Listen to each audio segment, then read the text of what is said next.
I rebuke kung sino mang nakikinig. Hindi, wala nakikinig. La la la la la. Okay guys, tingin tayo ng mga Reddit horror stories. Okay, tara simulan natin yung video. Kulam experience. Kwentong albularyo at mangkukulang. Note, posting this year again. At this point, nakakapagtanggal na po ako ng kulam and other forms of healing as well, but I'm not going to advertise myself here, and nor should you. I shared this para makatulong sa pag-e-educate sa mga ganitong klaseng experiences. Kung sino man yung nag-post nito, huwag kang magalit sa akin.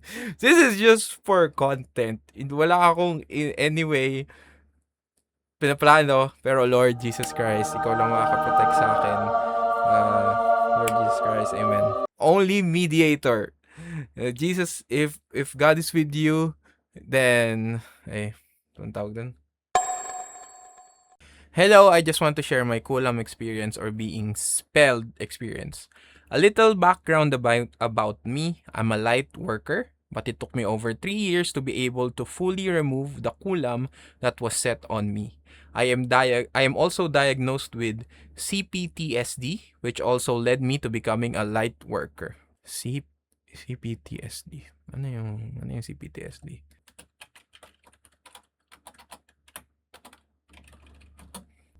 Complex. Okay. So, para pala siyang mas malalang version ng PTSD.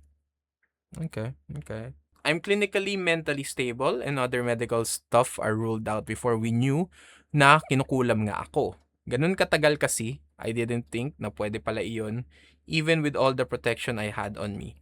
Before, alam ko na kung ano at paano ba ginagawa ang kulam at gayuma. And believe it or not, mayroon siyang borderline scientific explanation. Technically, metaphysical energy or prayers are used to influence your mind directly. It is similar to how people influence you pag kaibigan mo sila or pag kilala ka nila, but the difference here is technically you are being under the influence kasi they are calling upon spiritual energy. Quick commercial lang. So, yun yung tingin ko yung nagdadebunk sa atheism, yung sa metaphysical aspect ng mundo, na kung saan, ayun nga, pwede mo siyang tingnan scientifically na yung kinoconsider nating God na sa Christian worldview, sa Christian belief ay parang isang fourth dimensional being. Kaya hindi natin siya pwedeng makontak talagang absolute perfection. So, in the metaphysical sense, yun yung reason kaya hindi natin siya makita yung sa mga atheists na nag-question na ba't ayaw niya lang ipakita sarili niya basta. Pero ilalagay ko yung mga verses kung bakit here. And ayun, yun yung mga reason. Nung una, I was experiencing normal symptoms na parang sa usual symptoms ko lang with anxiety. Nasusuka, nahihilo, nagkakaroon ng depressive episodes. That's usual for me already. Pero unlike before, hindi ko siya ma-handle. Hindi ako maka-function to the point na my doctor told me it was a relapse. And okay, fine, nag-relapse ako. I put everything into a halt and focused on myself. Then, the time came when the symptoms became worse and nag-transcend na siya. Mula sa usual anxiety symptoms na na-alleviate ng meds, nagsimulang mag-darken yung face ko and I had clear, glowing skin. Pumangit ako na parang kinukuhanan ako ng life force. As in, humpak ako kahit na chubby ako.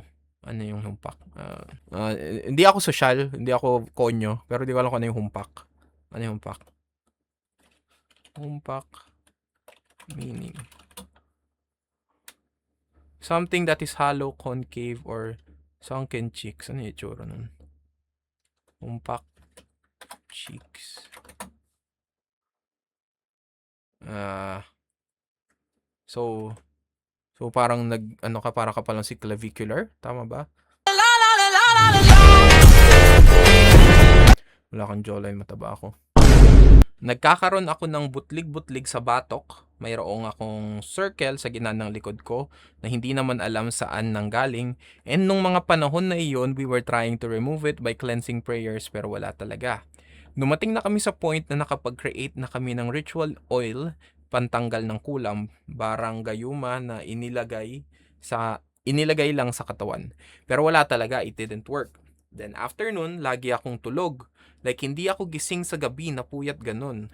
No, I was getting the normal hours of sleep at night, pero buong araw tulog ako. para akong nakagamot, risperidone, kahit na matagal na yung meds ko and nakapag-adjust na ako. Hindi na ako makapagtrabaho, even work from home, kaya I needed to leave my job. And talagang from being a blessed person, my life spiraled down. Then the worst came. I was filled with suicidal thoughts. As in, every time natatayo ako, pagigising ako para kumilos, I wanted to hurt myself. I want to kill myself, and punong-puno lang ako ng thoughts of death. To the point na I can literally feel my body shaking kasi pakiramdam ko na sa bahay namin yung death mismo. Pero I think I wasn't hallucinating then kasi after a few months, my cat died without any symptoms and without any explanation sa vet. Kahit post-mortem wala, and mind you, they are healthy throughout their life. Still, we continued with cleansing and clearing. Natuto na ako mag-ritual on my own, pero wala pa rin. As in, gulong-gulo na kami and I was losing hope and faith. Yung pamilya ko, nahihirapan na rin kasi hindi na ako makafunction ng maayos at all. Parang hindi na ako nag-e-exist pero aware ako. Aware ako na ayoko nung nasa isip ko, na hindi ako yun.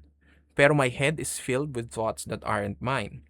Until I realize na if it's in my head, if it's me, then i-cleanse ko yung utak ko. If that means a whole healing ritual, then fine. Na-try na ba niya ang tawag dun? Yung sa deliverance. Na-try, di ko alam kung if Miss Girl na nagsulat ng thread na to, nag-ano ka na ba ng deliverance? Nag-try ka na ba ng deliverance? Tingin ko baka makatulong yun. Because in the name, Jesus Christ, the strongest of all. Pero ayun, baka makatulong. Pero di pa tayo tapos dito. Try natin tapusin to. Still, we continued with cleansing and clearing. Natuto na ako mag-ritual on my own pero wala pa rin, as in gulong-gulo na kami and I was losing hope and faith. Yung pamilya ko nahihirapan na rin kasi hindi na ako makafunction ng maayos at all. Anyway, tapos na pala tayo. And honestly, walang nangyari sa healing ritual na iyon. Aside sa I was given enough breathing space and time to cope. Ang hirap mabuhay that time. Ang hirap makahanap ng pag-asa. Tapos para kang sinisip-sip everyday. Until after some time of researching and looking for an answer, even needed AI for this. Excuse me. I tried cleansing the effect of influence and mind control. By this time, I already lost friends, cut off almost everyone in my life, even family members, na every time kasama ko, gusto kong sumuka or gusto ko na lang mamatay. After that, believe it or not, it just miraculously disappeared and ang bilis magka-cope ng katawan ko. Finally, my skincare worked, my meds worked, as fuck talaga kasi sobrang taas na ng dose ko, and everything became calm. Hindi naging ganun kadali makaget over and I really needed to heal big time. Pero eventually, everything was back to normal kahit na ang daming nagbago and may nawalang buhay, my cats. Do I know who did it? Yes, and marami sila. Did I get my revenge? I'm praying for it. Am I okay now? Still healing, pero I can say na I'm in a better state, lalo na't wala na yung everyday nagko-convince sa'yo na magpakamatay ka na. Suicidal ideation and tendencies, I understand, had them for a long time before healing process of my mental health. Pero convincing myself to die kahit na aware ako na ayaw ko, that's a different experience. My moral lesson I want to share with all of you, huwag kayong basta-basta magtitiwala sa mga tao. Huwag din kayo basta magpapakita o upload ng name, photo, information online. Kasi kahit hindi ka kilala personally, basta may makuha sa'yo, pwede ka nang gawan ng kahit ano, basta may organic energy, ng anger. Yun lang, stay safe everyone, and as much as possible, pray. Dasal lang din ang panlaban sa dasal. Hoping lang din dito kay OP na I hope you accepted Christ in your heart and nakita ko naman na yung faith mo is nadala ka sa mas better position after nung pinagdaanan mo. And tingin ko it's better siguro na don't think of revenge. Kasi if you let it win, pinayagan mong i-consume yung heart mo, yung entity na kung saan ginamit pang laban sa'yo, siya rin yung magko-consume ng heart mo. So, it will be a dangerous game talaga na kung saan ayun, like throwing demons of one another. And instead na mag-grow kayo spiritually, like nangyari lang is nagpapasahan kayo ng bad juju. You know what I mean? Ako lang naman yun. That's it. That's according to my understanding of biblical metaphysics. So, tawag doon, guys, always pray na sana protection ng Holy Spirit. Once na nagpapakita yung fruits of the Holy Spirit sa loob nyo, wala nang ano sa inyo, kasi ibig sabihin yun, nandyan si God sa tabi nyo. Always pray, always ask for forgiveness from God kasi araw-araw tayo nagsisin.